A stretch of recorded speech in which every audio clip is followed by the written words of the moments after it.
আচ্ছা স্টুডেন্টস, আজকে তোমরা দেখে নাও। আজকে তোমাদেরকে এই তাপগতিবিদ্যা বা থার্মোডাইনামিক্সের উপরে তোমাদের এই সেকেন্ড সেমিস্টারের কয়েকটা গাণিতিক সমাধান আমি এক্সাম্পল দিয়ে দিচ্ছি। 9টা টাইপের অঙ্ক তোমাদের আমি করে দেখিয়ে দিচ্ছি।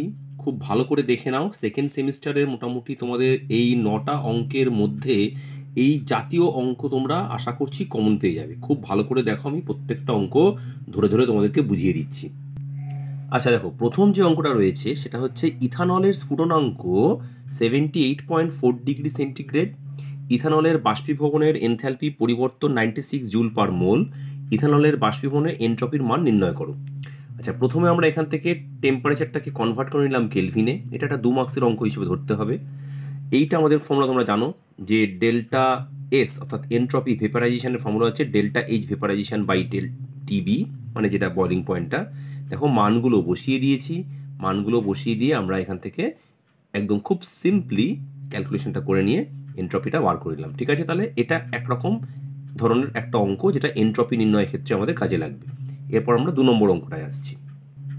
আচ্ছা, সেকেন্ড অঙ্কটায় দেখো, এখানে দিয়েছি দেখো H2O গ্যাস থেকে লিকুইড এই যে প্রক্রিয়াটা হচ্ছে তাতে ডেল্টা এইচ এর মান দেওয়া রয়েছে -40.4 কিলো জুল পার মোল, এবং ডেল্টা এস বা এনট্রপির মানটাও দেওয়া আছে 108.3 জুল পার কেলভিন পার মোল। তাহলে স্থির 1 অ্যাটমসফিয়ারিক চাপে কোন উষ্ণতায় প্রক্রিয়াটি স্বতঃস্ফূর্তভাবে ঘটবে। আচ্ছা, খুব ভালো করে দেখো, এখানে ডেল্টা এইচ এর মানটাকে প্রথমে জুল পার মোলে কনভার্ট করে নিলাম 1000 দিয়ে গুণ করে। ডেল্টা এস এর মানটা লিখে নিয়েছি। স্বতঃস্ফূর্ত হতে গেলে তোমাকে ডেল্টা জি লেস দেন জিরো হতে হবে, কারণ আমরা গিভস ফ্রি এনার্জির যে সম্পর্কটা আমরা জানি delta G equal delta H minus T delta S. তাহলে ডেল্টা জি যদি লেস দেন জিরো হতে হয় তাহলে আমাদের টি ডেল্টা এস এই যে মানটা, এই মানটাকে ছোট হতে হবে ডেল্টা এইচ এর থেকে, তাই তো? তাহলে এটা যদি ছোট হয় তাহলে এই টিটা অবশ্যই less than delta H by delta S হবে। এবং দেখো আমরা দুটো মানকে এখানে বসিয়ে দিয়ে ক্যালকুলেশন করে টি লেস দেন 373.03 কেলভিন অর্থাৎ 373 কেলভিন বা 100 ডিগ্রি সেন্টিগ্রেডের নিচে এই বিক্রিয়াটা মানে এই প্রক্রিয়াটা স্বতঃস্ফূর্তভাবে ঘটবে। তাহলে এই যে সিস্টেমটা তোমাদের ক্যালকুলেশনটা করে দেখালাম, ভালো করে দেখে নাও। এই যে অঙ্কটা, তার এই ক্যালকুলেশনটা তোমরা এভাবে করবে। ঠিক আছে, প্রত্যেকটা স্টেপ আশা করি বুঝতে পেরেছো। এরপর আমরা 3 নম্বর অঙ্কটা যাচ্ছি। আচ্ছা দেখো, 3 নম্বর কোয়েশ্চেনটা দিয়েছি এখানে 2NO গ্যাসিয়াস, অক্সিজেন গ্যাসিয়াস থেকে 2NO2 ওটা নাইট্রোজেন ডাইঅক্সাইড তৈরি হচ্ছে। এই বিক্রিয়ার ক্ষেত্রে 25 ডিগ্রি সেন্টিগ্রেড ও 1 অ্যাটমসফিয়ারিক চাপে ডেল্টা জি জিরোর মান দেওয়া রয়েছে। তাহলে NO প্লাস হাফ ও 2NO2 বিক্রিয়ার ক্ষেত্রে 25 ডিগ্রি সেন্টিগ্রেড উষ্ণতায় সাম্য ধ্রুবকের মান নির্ণয় করো। তাহলে এই ক্ষেত্রে আমাকে ডেল্টা জিটা দেওয়া রয়েছে, তাহলে এর ক্ষেত্রে কে এর মানটা কত হবে? তাহলে দেখো এখানে প্রথমত এই বিক্রিয়াটা ডেল্টা জির যা মান তার ঠিক হাফ করা আছে, যেহেতু হাফ দিয়ে ভাগ করতে ডেল্টা জির মানটা, তাহলে এটা বাই 2 হবে। দেখো ক্যালকুলেশনটা করে এখান থেকে 35.24 কিলো জুল তাকে 1000 দিয়ে গুণ করে নিলাম। টেম্পারেচার যেহেতু 25 ডিগ্রি সেন্টিগ্রেড দেওয়া রয়েছে সেটাকে আমরা কেলভিনে কনভার্ট করে 298 কেলভিন করে নিলাম। এবার আমরা জানি যে ডেল্টা জি জিরো অর্থাৎ প্রমাণ অবস্থায় gives free energy minus RT LN K. তাহলে এলএন কে সমান সমান minus delta G zero by RT. মানগুলো বসিয়ে দিয়েছি। দেখো এই মাইনাসটা আর ডেল্টা জি এর যে মানটা নেগেটিভ দেওয়া আছে মাইনাস মাইনাসে প্লাস হয়ে গিয়ে এই মানটা এলো 14.2236। অর্থাৎ এখান থেকে K equal to E to the power, বা তোমার অ্যান্টি লক করেও বার করতে পারো, যেহেতু এটা এলএন আছে, ই টু দি পাওয়ার 14.2236 করলে 1.5 × 10⁶ মতন ভ্যালুটা পাচ্ছি। তাহলে এইটা হচ্ছে আমাদের সেকেন্ড যে ইকুয়েশনটা দেওয়া রয়েছে তার ক্ষেত্রে এই কে এর মান সাম্য ধ্রুবকের মান। ঠিক আছে, তাহলে বুঝতে পেরেছো এইভাবে সাম্য ধ্রুবকের সংক্রান্ত একটা অঙ্ক এখান থেকে তোমাদের থার্মোডাইনামিক্সে আসতে পারে। ঠিক আছে, ভালো করে দেখে নাও, স্ক্রিনশট নিয়ে নাও। আচ্ছা, এরপর আমরা 3 নম্বর অঙ্ক থেকে 4 নম্বর অঙ্কে যাব। দেখো 4 নম্বর অঙ্ক যেটা বলেছি সেটা হচ্ছে 298 কেলভিন উষ্ণতায় অক্সিজেন এই যে ভেঙে 2O এটা তৈরি করছে, ডেল্টা এইচ এর মানটা দেখো দেওয়া রয়েছে। অক্সিজেনের অণুর বন্ধন শক্তি গণনা করো। আচ্ছা, এই যে অক্সিজেনটা ভেঙে 2O তৈরি করছে, বন্ধন শক্তি বলতে এখানে যেটা বোঝানো হয়েছে তোমাকে সোজা কথায় এই বিক্রিয়াতে বার করতে হবে হচ্ছে আভ্যন্তরীণ শক্তিটা। ঠিক আছে, তাহলে অক্সিজেনের বিয়োজনে এই যে ডেল্টা এন জি যেটা হচ্ছে আমাদের ডেল্টা এন এর মানটা, এটা 2 আর এটার 1 মোল, তাহলে 2 - 1 তাহলে +1 পেলাম, কারণ অবশ্যই আমরা প্রোডাক্ট মাইনাস রিঅ্যাক্ট্যান্ট করি সবসময়, তাই তো? তাই 2 - 1 করে +1। এবার ডেল্টা এইচ যে ফর্মুলাটা আমরা জানি তাপ রসায়নের থেকে, ডেল্টা এইচ সমান delta U plus delta N G R T. তাহলে এই মানটা আমরা এখানে বসিয়ে দিলাম। দেখো প্রত্যেকটা মানকে বসিয়ে দেওয়ার পরে একটা অদ্ভুত ক্যালকুলেশন করেছি, এটা ভালো করে দেখে নাও। যেহেতু ডেল্টা এইচ এর মানটা কিলো জুলে আছে, আর এখানে এই যে 8.314 এটা যেহেতু আমরা জুলে পাচ্ছি, তাই জন্য 10⁻³ দিয়ে একটা গুণ করে নিয়েছি এটাকে কিলো জুলে আনার জন্য। এবার এটা ক্যালকুলেশন করে যেটা এলো 495.8 কিলো জুল। এইটাই হচ্ছে আমাদের আভ্যন্তরীণ শক্তি, অর্থাৎ অক্সিজেন অণুর বন্ধন শক্তি। ঠিক আছে, বুঝতে পেরেছো? স্ক্রিনশট নিয়ে নাও। আমরা এরপর চলে যাব 5 নম্বর অঙ্কে। আচ্ছা, এরপর আসছে আমরা 5 নম্বর কোশ্চেনটা, খুব ভালো করে দেখো। পিস্টনযুক্ত একটি সিলিন্ডারে আবদ্ধ একটি আদর্শ গ্যাসের আয়তন 21 লিটার। গ্যাসটিকে স্থির উষ্ণতায় 3 অ্যাটমসফিয়ারিক স্থির বাহ্যিক চাপের দ্বারা সংকুচিত করে আয়তন প্রারম্ভিকের 1/3 করা হলে প্রক্রিয়াতে ডেল্টা মানে কিউ, ডাব্লু আর ডেল্টা ইউ গণনা করো। 3টে জিনিস বার করতে দিয়েছে 3 নম্বরের কোশ্চেনটা হিসেবে এটাকে দেখবো। আচ্ছা, পরিষ্কারভাবে কোশ্চেনটা পড়ে দেখো। এখানে আমাদের V2 হচ্ছে প্রাথমিক, যদি আমাদের যা আয়তন 7 মানে V2টা হচ্ছে তার মানে তোমার এই প্রাথমিকটা হবে হচ্ছে 21, আর V2টা হচ্ছে গিয়ে 1/3 অফ 21 7 লিটার, তাই তো? প্রাথমিকটা 21। তাহলে খুব ভালো করে খেয়াল করো, এখানে কিন্তু গ্যাসটাকে সংকুচিত করা হয়েছে। সংকুচিত করলে ডাব্লু পজিটিভ হয়, কিউ নেগেটিভ হয়। এই জন্য আমাকে আগে এই জায়গাটা বুঝে নিতে হবে। সম্প্রসারণ হলে কিন্তু ঠিক উল্টোটা, ডাব্লু নেগেটিভ হয় আর কিউ পজিটিভ হয়। সুতরাং এই জায়গাটা তোমরা কিন্তু একটু মাথায় রাখবে, গুলিয়ে ফেলো না। এইখানটা কিন্তু অনেকের গুলিয়ে যায়। আচ্ছা, তাহলে আমাদের ক্যালকুলেশন সম্পাদিত কার্য, যেহেতু এটা এক্সটার্নালি করা হয়েছে, তাহলে পি এক্সটার্নাল V2 - V1 করলে -3, এখানটা 3 অ্যাটমসফিয়ার, তাহলে 7 - 6 -14, তাহলে 42 লিটার অ্যাটমসফিয়ার পাচ্ছি। 1 লিটার অ্যাটমসফিয়ার মানে 101.3 জুল। মানটা বসিয়ে দিয়ে গুণ করে নিলাম, তাহলে দেখো ডাব্লুর মানটা পেলাম হচ্ছে আমরা এইটা 4254.6 জুল। আর যেহেতু সমষ্ণ প্রক্রিয়া হয়েছে, স্থির উষ্ণতা থাকছে, তাই জন্য ডেল্টা ইউ জিরো। তাহলে ডেল্টা ইউ জিরো হলে আমাদের delta U equal to Q plus W, তাহলে এখানে আমাদের ডাব্লু ইকুয়াল টু -কিউ, অর্থাৎ কিউ এর মানটা আসবে কিন্তু এই -কিউর সঙ্গে ওই ডাব্লুটা বসাবে না, তাহলে এখানে কিউটা আসবে নেগেটিভ ভ্যালুতে, অর্থাৎ -4254.6 জুল। ঠিক আছে, ভালো করে বুঝে নাও।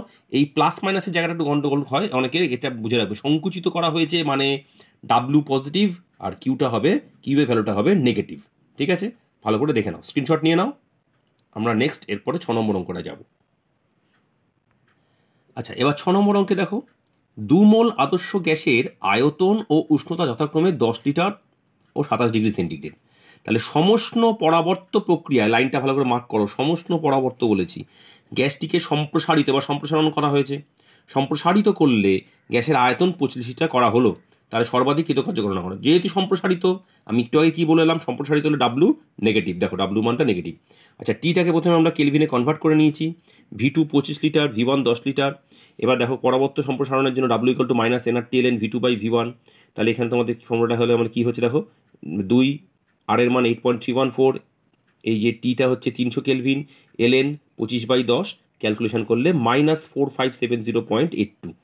ডাব্লু মানটা নেগেটিভ আছে, কিন্তু পরে লিখতে পারো কৃতকার্যের পরিমাণ তো আর নেগেটিভ দেওয়া যায় না। এখানে নেগেটিভ নাম এই সাইনটা দেখো লেখা আছে, সম্প্রসারণের জন্য এসেছে। তাহলে সর্বাধিক কৃতকার্য হচ্ছে 4570.82 জুল। বুঝে নিয়েছো ভালো করে অঙ্কটা? স্ক্রিনশট নিয়ে নাও ভালো করে নাও। বেশ, এরপর 7 নম্বর অঙ্কে যাচ্ছি।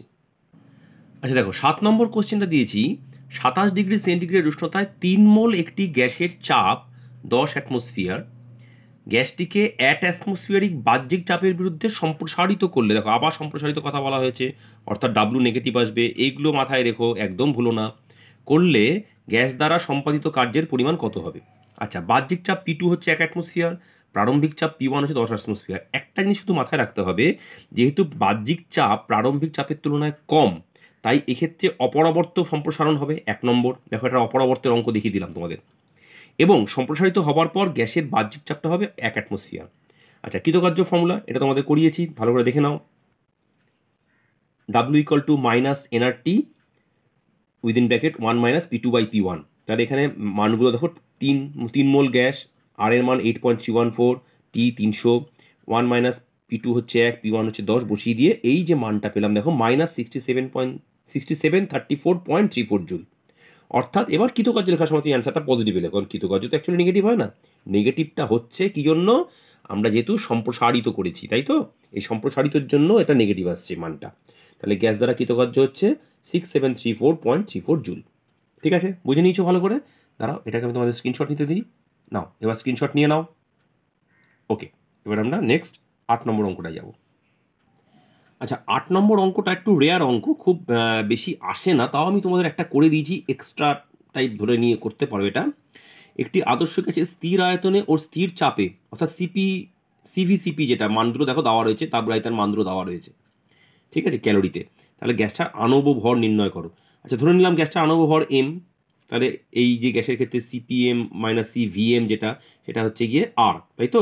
তাহলে এখান থেকে আমাদের P comma M into CP into M, আর সিভি কমা এম হচ্ছে সিভি ইন্টু এম, এটা আমরা জানি।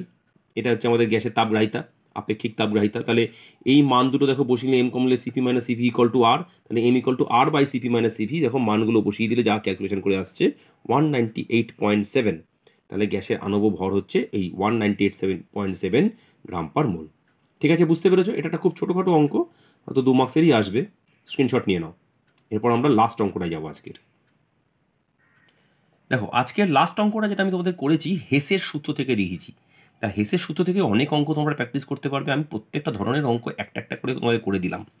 দেখো, এখানে নিম্নলিখিত প্রদত্ত যে ডেটাগুলো দেওয়া আছে তার থেকে C6HCl এর প্রমাণ গঠন এনথালপি নির্ণয় করো। এবং দেখো, এই যে 3টে বিক্রিয়া দেওয়া রয়েছে, এই 3টে বিক্রিয়া হচ্ছে এখানকার আমাদের গিভেন। ঠিক আছে, আমি আর বিক্রিয়াগুলো বললাম, তোমরা দেখতে পাচ্ছ পরিষ্কার। কোনো অসুবিধা হলে আমাকে অবশ্যই তোমরা কমেন্টস করে জানাবে কোন জায়গাটা কে কী বুঝতে পারছো না, আর বুঝতে পারলেও জানিও তোমরা কতটা বুঝতে পেরেছো। তাহলে এখানে এই যে প্রথমে আমাদের গঠন এনথালপিটা তৈরি করে নিলাম, দেখো 6C3H2C6H6, তাহলে এখানে আমাদের এই যে বেঞ্জিন লিকুইড কন্ডিশনে তার এই ডেল্টা এইচটা আমাদের বার করতে হবে। আচ্ছা, এবার দেখো কোনটা কোনটা দেওয়া রয়েছে। সবচেয়ে প্রথম দেখো, যেহেতু টার্গেট ইকুয়েশন, এটা আমাদের টার্গেট, তাই না, এটা আমাদের টার্গেট ইকুয়েশন। টার্গেট ইকুয়েশনে দেখো বেঞ্জিনটা বাঁদিকে আছে, তাই প্রথম ইকুয়েশনটাকে আমাকে উল্টো করে লিখে নিতে হবে। প্রথম ইকুয়েশনটাকে উল্টো করলে কি হবে, এর যে ডেল্টা এইচের মানটা সেটা মাইনাস থেকে প্লাস হয়ে যাবে। আচ্ছা, এবার দ্বিতীয় ইকুয়েশনটা দেখো, দ্বিতীয় ইকুয়েশনটাতে আমাকে দেখো, এখানে যেহেতু প্রথম ইকুয়েশনে জল 3টে আছে, এখানে জল 1টা, তাহলে এই ইকুয়েশনটা পুরো 3 দিয়ে গুণ করবো। দেখো, এই যে 3 দিয়ে গুণ করে নিয়েছি, 3 দিয়ে গুণ করে তার যে ডেল্টা এইচের মান সেটাকেও 3 দিয়ে গুণ করতে হবে। মাইনাসে থাকলেও কিন্তু 3 দিয়ে গুণটা করতে হলো। দেখো, এই যে মানটা যা আসছে তোমরা দেখতে পাচ্ছ, 3 দিয়ে গুণ করে নিয়েছি, খুব ভালো করে দেখো। আচ্ছা, এরপর নেক্সট যেটা রয়েছে দেখো, এর লাস্ট ইকুয়েশনটা দেখো, এখানে এই লাস্ট ইকুয়েশনটা দেখলে দেখো, কার্বন ডাইঅক্সাইড প্রথম ইকুয়েশনে 6টা ছিল, তাহলে এখানে কার্বন ডাইঅক্সাইড 1টা আছে, তাহলে এই যে লাস্ট 3 নম্বর ইকুয়েশনটাকে আমাকে 6 দিয়ে গুণ করতে হবে। তাহলে দেখো, ওটাকেও 6 দিয়ে গুণ করে যা পেলাম পুরোটা 6 দিয়ে গুণ করলাম, তার ডেল্টা এইচের মানটাকেও দেখো আমরা 6 দিয়ে গুণ করে নিয়েছি। যা যা এসছে ভালো করে দেখে নাও, এই যে এসছে। প্রথমে তোমরা এই জায়গাটা স্ক্রিনশট নিয়ে নাও, এই পার্টটা যতটুকু করলাম, 1 2 3 নিয়েছো স্ক্রিনশট? ঠিক আছে, এরপরে দেখো, এটা আমরা কাটাকাটি দেখাচ্ছি। দেখো, ডান দিক আর বাঁ দিকে দেখো কোন কোন পার্টগুলো কেটে যাচ্ছে। দেখো, অবশ্যই আমাদের টার্গেট ইকুয়েশনের পার্টটা বাদ দিলে বাকি সব কেটে যাবে। যদি আমরা ঠিকঠাক কোশ্চেনটা দেওয়া থাকে এবং ঠিকঠাক অঙ্কটা করে থাকি, তাহলে বাকি সব পার্টগুলো দেখো ডান দিক বাঁ দিক করে কেটে গেল, অর্থাৎ ক্যান্সেল আউট হয়ে গিয়ে দেখো আমাদের যেটা পড়ে থাকলো, দেখো 6C3H2 plus equal to C6H6, এই যে টার্গেট ইকুয়েশন যেটা ছিল, দেখো ঠিক সেইগুলোই পড়ে থাকলো। তাহলে এই যে বাকি যে জিনিসটা ডেল্টা এইচের মানটা, এই যে যেটা ক্যালকুলেশন করতে হবে, এইখান থেকে এই ডেল্টা এইচগুলো নিয়ে, এটাকে মনে করো H1, এটাকে মনে করো H2, এটাকে মনে করো H3 ধরে নিয়ে তোমরা ক্যালকুলেশন করে এই মানগুলোকে বার করে দিলাম। এটা আমাদের হেসের সূত্র থেকে একটা অঙ্ক। ঠিক আছে স্টুডেন্টস, তাহলে এই জায়গাটা স্ক্রিনশট নিয়ে নাও। আশা করছি তাহলে আজকে এইটা ভালো করে তোমরা বুঝতে পেরেছো। মোটামুটিভাবে এই ধরনের অঙ্কগুলো প্র্যাকটিস করে গেলে তোমাদের সেমিস্টার 2তে থার্মোডাইনামিক্সের কোনো অঙ্কই আশা করছি আটকাবে না। ভালো থেকো।